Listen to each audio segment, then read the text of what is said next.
Okay, let's give you guys some practice. So in the previous video, we managed to work out the arc length from 0 to anywhere. Let's say A here. We managed to work out this arc length here. But in this video, I'm going to ask you to use this formula to work out the arc length of the whole circle and verify that that the arc length of the whole circle is 2 pi r. Okay, so use this formula to work out the arc length. But if I were you, I would just work out from 0 to r. So work out this arc length and then right at the end times it by 4 rather than integrating it. Well, do it from here to here and then right at the end times it by 4.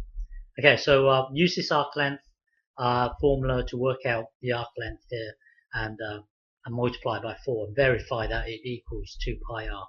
Okay, so press pause and have a go.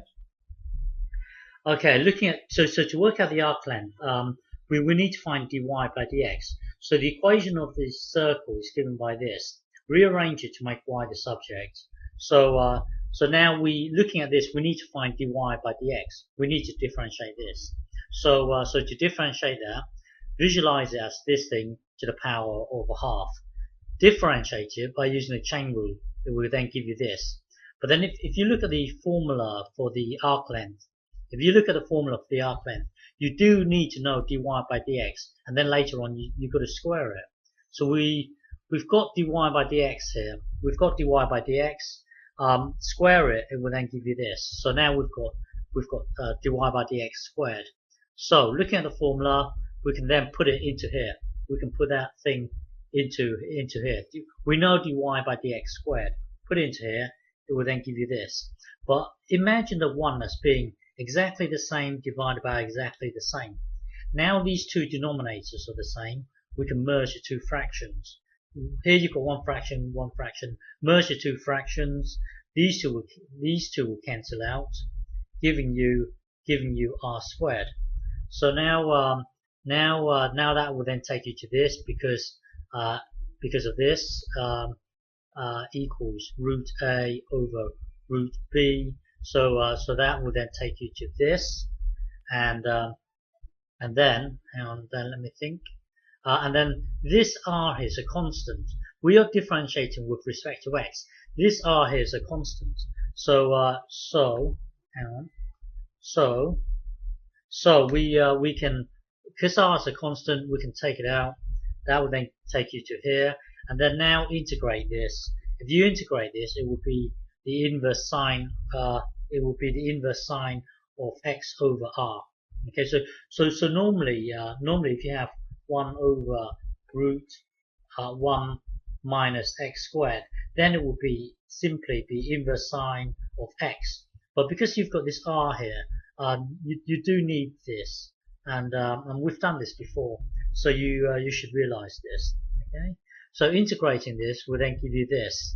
So now from here to here, so that will then take you to here, and don't forget this block here is 0. So a quarter of a circle equals this. A quarter of a circle equals that. We need to times it by 4. So then we've got to times it by 4. So that will then give us the circumference. But then you've got to ask yourself, what is the, well, this is a circumference. Where did pi come from? How would we verify that this equals 2 pi r? Where did this pi come from?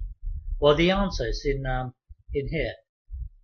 If you look at sine, if you look at arc sine, if you look at the sine graph, it will look like this, 2 pi. So this here, when it's pi over 2, it will give us 1.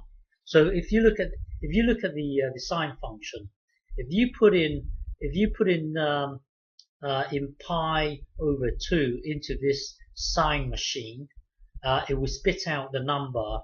It will spit out the number 1. So the inverse machine, if you like, the inverse machine would be you putting 1 into here. So this is your inverse machine here. If you put 1 into here, then it will spit out pi pi over 2. So so this inverse sine of 1 is you putting this 1 into the machine, and it will spit out pi over 2. So this thing here is pi over 2. So that's this thing here.